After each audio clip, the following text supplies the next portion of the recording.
যখন গেটটা খুলেছিল তখন শুনতে পাইনি, যখন বাড়ির ভেতরে ঢুকে গেছে আমার ঘুমটা ভেঙেই আমি কে কে হাত গুনে ধরে গেছি, বলছে চেঁচাবি না, চেঁচালেই তোর পেটে ধজালি ঢুকিয়ে দেবো।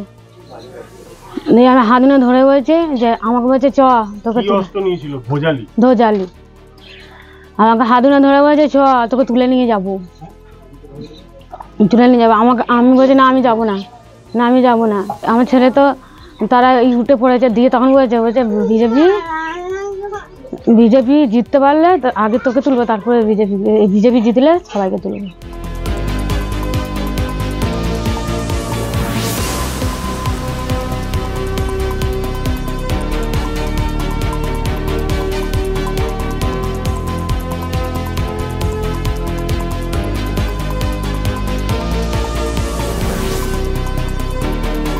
প্রথমেই বলবো এই ধরনের জঘন্য কাজ যে করেছে তার আইনানুগ যথাযথ শাস্তির ব্যবস্থা হওয়া উচিত, কারণ ভারতীয় জনতা পার্টি এটাকে কখনোই সমর্থন করেনি, করবেও না।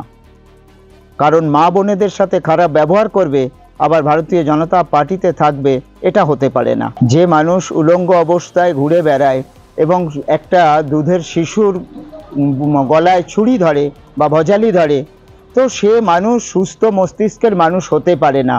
এই ধরনের মানুষরা সমাজের বুকে থাকাটাই সমাজের পক্ষে ক্ষতিকারক। তাই এখনই আইনানুগ ব্যবস্থা গ্রহণ করা উচিত এবং পুলিশ তদন্ত করে এর যথাযথ ব্যবস্থা নেওয়া উচিত।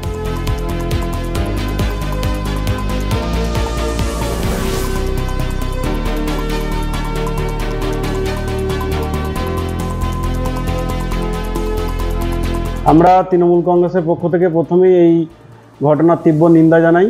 বিজেপি নেতাদের থেকে শুরু করে বিজেপি কর্মীদের চরিত্রটাই এরকম, যারা মুখে সন্দেশখালির নাম নিয়ে মিথ্যা প্রচার করে যারা ভোট বৈতরণী পাঠ করার চেষ্টা করে, সেই বিজেপি নেতাদের মতোই জাঙ্গিপাড়ার এক বিজেপি নেতা এই লজ্জাজনক ঘটনাটি ঘটিয়েছে।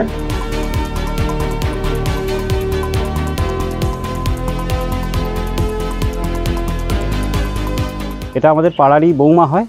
বৌমা সমস্ত ঘটনাটা বললো যে রাত্রিবেলা একজন দুষ্কৃতী খিল খুলে ওখানে ঢোকে, খিলটা ভজালি দিয়ে খুলেছে, খুলে তার সঙ্গে এবং ন্যাকেট অবস্থায়। যাক, ব্যাপারটা শুনে আমাদের খুব তাজ্জব হয়ে গেলাম। তারপরে আর একটা জিনিস সব থেকে আমাদের মাথা ব্যথার কারণ হয়ে দাঁড়িয়েছে, যাবার সময় ওকে বলে গেছে বিজেপি ক্ষমতায় আসুক, আমি আজকে তোর সাথে এরকম করছি, আগামী দিন বিজেপি ক্ষমতায় এলে তোদের বাড়ির আরও সবার সাথে এরকম করব, মহিলাদের সাথে।